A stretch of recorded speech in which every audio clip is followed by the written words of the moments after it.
महाकुंभ करोड़ों श्रद्धालुओं की आस्था का प्रतीक है।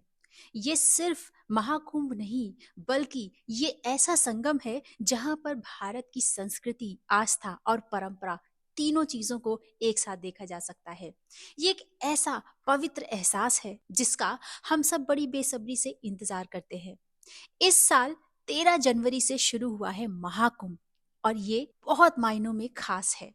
इस बार पूरे 144, जी हाँ, यानी कि 144 इयर्स के बाद पूर्ण महाकुंभ लग रहा है। अगर सरल शब्दों में समझें तो हर 12 साल में कुंभ का मेला आयोजित होता ही होता है, लेकिन इस बार 144 साल इसलिए है क्योंकि हर 12 साल में महाकुंभ लगता है और इस तरीके से 12 बार कुंभ के मेले जब हो जाते हैं उसके बाद आता है महाकुंभ का मेला, यानी कि पूरे 144 साल के बाद।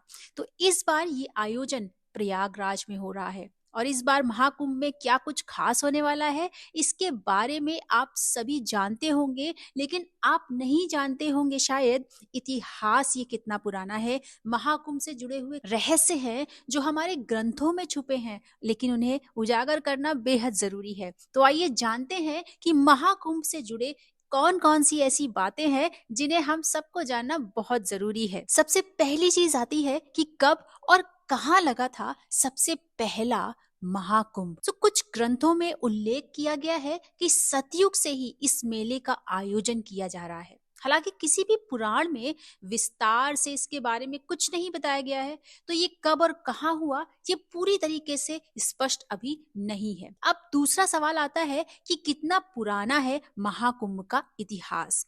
तो कुछ ग्रंथों में बताया गया है कि कुंभ का मेला 850 सालों से भी ज्यादा पुराना है।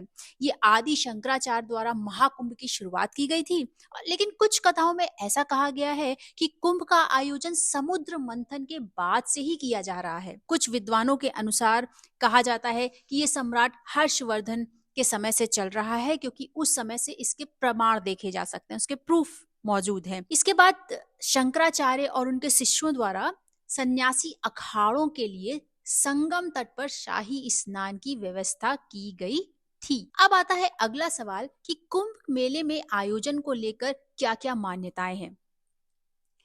कुछ ऐतिहासिक ऐसे प्रूफ मिले हैं जिनसे ये सिद्ध होता है कि कुंभ का जो आयोजन है वो राजा हर्षवर्धन के राज्यकाल में शुरू हुआ। प्रसिद्ध चीनी यात्री हेनसोंग जब अपनी भारत यात्रा के बाद उन्होंने कुंभ मेला के आयोजन का उल्लेख किया, उसी समय उन्होंने राजा हर्षवर्धन का भी जिक्र किया था। हेनसोंग ने कहा था कि राजा हर्षवर्धन लगभग हर 5 साल में नदियों के संगम पर एक बड़ा आयोजन करते हैं। अब आता है अगला फैक्ट कि महाकुंभ और समुद्र मंथन ये दोनों आपस में कैसे रिलेट है और इनके पीछे क्या रहस्य है। तो देखिए, समुद्र मंथन के बारे में शिव पुराण, मत्स्य पुराण, भविष्य पुराण समेत कई सभी पुराण, लगभग सभी पुराणों में ये जिक्र किया गया है कि समुद्र मंथन के दौरान जब अमृत कलश बाहर आया था तब देवताओं और राक्षसों के बीच संघर्ष शुरू हो गया था। तो भगवान विष्णु ने मोहिनी का अवतार लिया। इसके बाद जब देवताओं और राक्षसों के बीच का संघर्ष काफी ज्यादा बढ़ गया तो विष्णु जी ने इंद्रदेव के पुत्र जयंत को यह अमृत कलश सौंप दिया।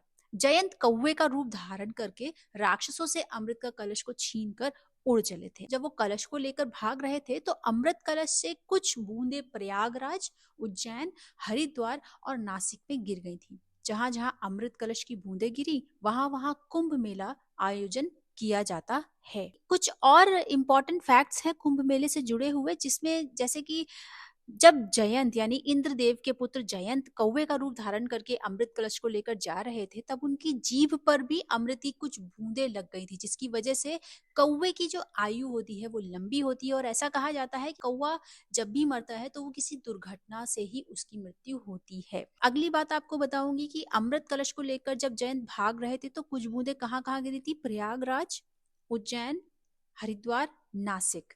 इसके अलावा अमृत की कुछ बूंदें दुर्वा घास पर भी गिरी थी, जिसकी वजह से दुर्वा घास को बड़ा ही पवित्र माना जाता है। सर्वप्रथम पूजनीय देवता श्री गणेश जी को इसे अर्पित भी किया जाता है।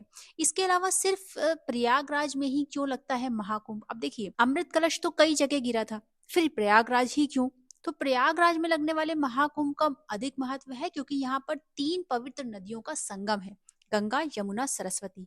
अब आप कहेंगे सरस्वती नदी तो लुप्त हो चुकी है, दिखती नहीं है। तो सरस्वती नदी हमें ऐसे नहीं दिखती है, लेकिन सरस्वती नदी धरती के धरातल में आज भी बहती है। इसलिए ऐसी मान्यता है कि जो व्यक्ति इन तीनों नदियों के संगम में शाही स्नान करता है उसे मोक्ष की प्राप्ति होती है, और इसीलिए प्रयागराज में इसका महत्व सबसे ज्यादा है। तो महाकुंभ के इस मेले में हम सभी बड़े सौभाग्यशाली हैं कि हमारे जीवन काल में ये महाकुंभ हमें देखने को मिल रहा है।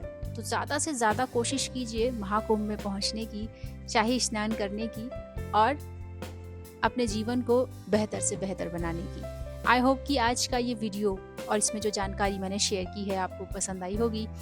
Thank you for listening. Listen कहानियाँ।